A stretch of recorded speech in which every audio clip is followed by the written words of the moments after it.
správnu a bezpečnú prácu s kotúčovou brúskou musíme správne namontovať všetky pracovné ako aj ochranné prvky.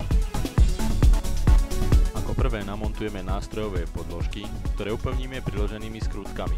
V ďalšom kroku namontujeme ochranné plechy spolu s krytom proti iskrám, pričom pri nastavení týchto prvkov sa držíme návodu na použitie.